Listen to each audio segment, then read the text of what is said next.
Hey guys, I'm Jason Tmerk. All right, today we're going to be shooting a sample scene where I walk you through my process of how I light and ultimately shoot a scene. All right, the most important thing to do whenever you're shooting a new scene is to block the action first, so you know where the actors are going to be and what they're going to be doing. Now, once you have that set, then the second step is to set your camera frame up, because it's the frame that's going to dictate where you position your lights and how you light your subject. All right, I've got my camera set up on my Dana Dolly. Now, to get my shot, I put on a 24mm lens, and the move is going to start back here on a nice wide shot, like so. And then the camera is going to slowly dolly in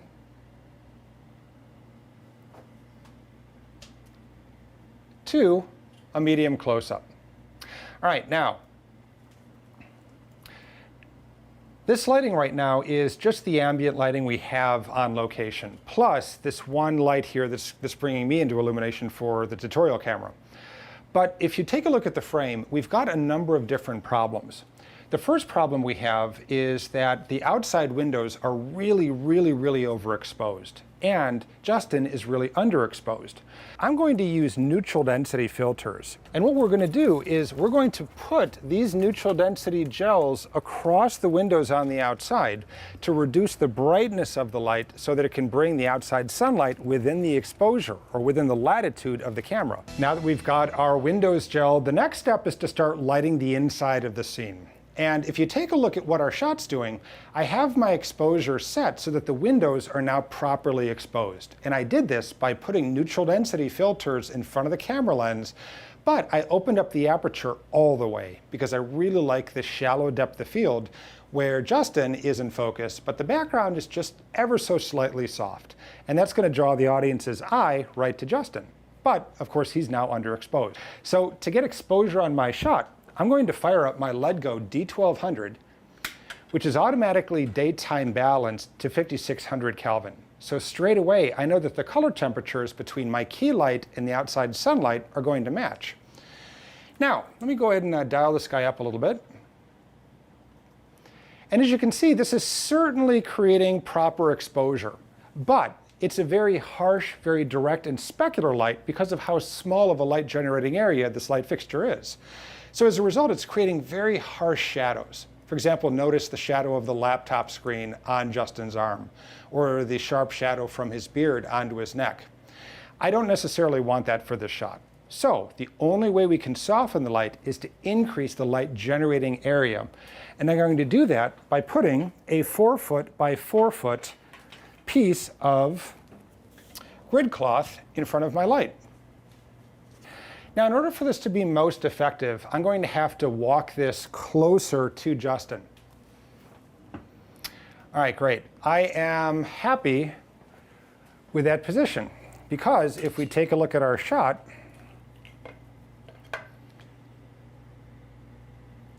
yep, our 4x4 is not going to be in the frame. So I think we're going to be okay with this. This light has barn doors on it. So I'm going to open up the barn doors to fill up the entire area of the silk. And then because I'm losing about 1.5 stops, I'm going to dial up the brightness of this light fixture now. His skin tones are looking a little flat because we're evenly lighting him almost from the front. So I'm going to introduce a second light source, in this case a 4-foot LEDGO Altatube, and this is going to help us create some contrast between the left and right sides of his face just to sculpt him just a little bit more. Okay, so I'm going to first take a light meter reading on this side to see what our light's doing. And it's giving me an exposure of an f4 1/3. Now on this side, it's giving me an exposure of a 5/6. So we're only getting about 2/3 of a stop difference.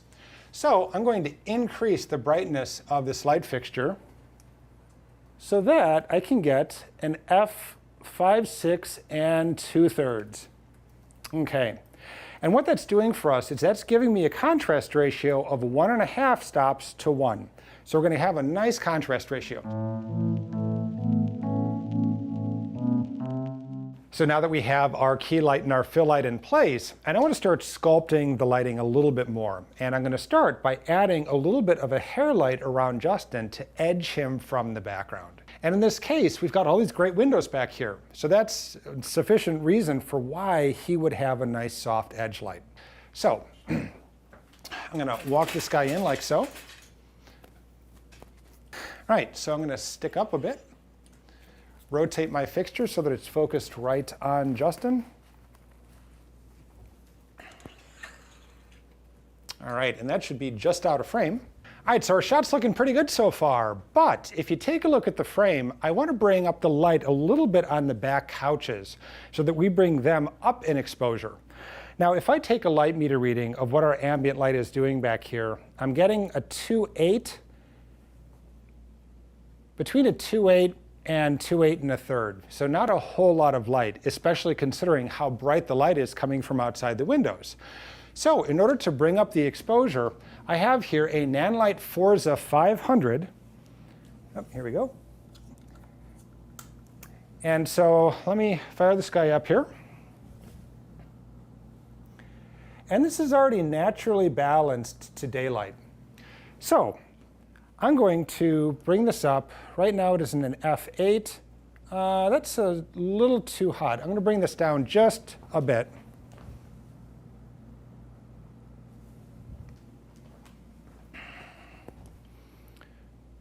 Okay, perfect. All right, so we now have a big broad light that's shining in the background, but I don't want it just spilling on the background. I want to shape it a little bit. So what I'm going to do is use my barn doors to pinch the barn doors closed, just so I can get a nice swatch of light here along the background. I'm not illuminating the wall, but I am going to be bringing up the brightness on the couches. But I want to slow down or reduce the brightness of the light that's falling on the countertop and on the front of the computer screen.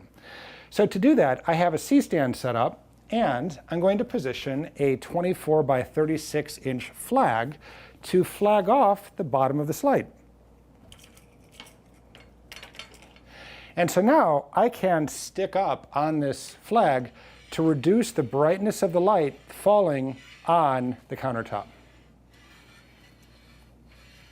But I'm going to try to find a position so it's not cutting back on the light that's shining on Justin. Okay. When I was setting up my 24 by 36 inch flag to reduce the light on the countertop, I noticed that my LEDGO 4-foot Altatube is casting a pretty harsh shadow from the corner of the wall on the countertop. And this is in frame, and it can be a little distracting. So what I'm going to do is simply soften that line. And I'm going to do it using a head cut of diffusion. So I've got my gaffer's tape here. It fixed the problem relatively quickly, and now our shot looks good.